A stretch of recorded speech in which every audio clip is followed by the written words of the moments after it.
Magandang gabi mga kaibigan. This is Kuya Jonis, Jack Kaloya TV. Ngayong gabi ay bumukas na po yung aking kadopol plant. Ang ganda talaga ng flower niya. Okay.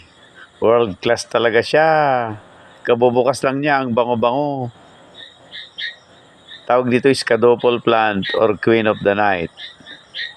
Okay.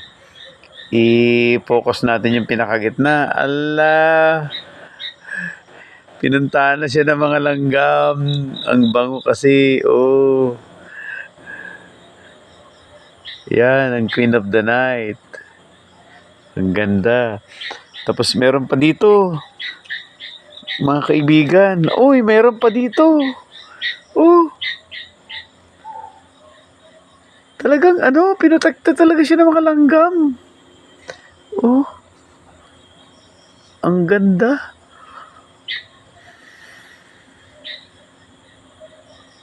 Kaya pala Queen of the Night. Meron pala siyang parang queen sa gitna, oh.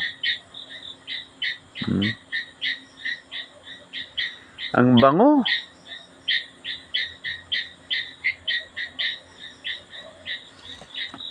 Tingnan natin sa loob. Grabe, ang gandang tingnan sa loob, oh. Yung mga pollen grains niya, ang bango. Grabe, ang bango-bango.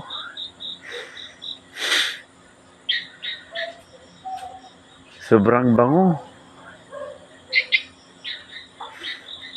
Kasabihan nila daw, pag namumulaklak daw nito, marami daw blessings ang darating. Sabi ng mga matatanda. Nakikita naman namin kahit na medyo mahirap ang kalagayan, marami pa rin dumating na mga blessing.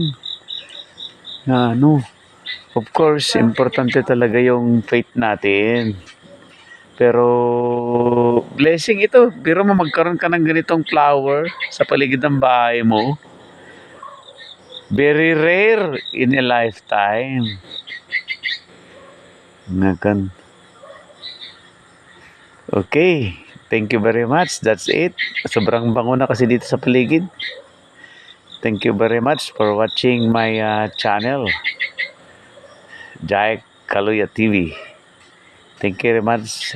Thank you very much and God bless. Good night.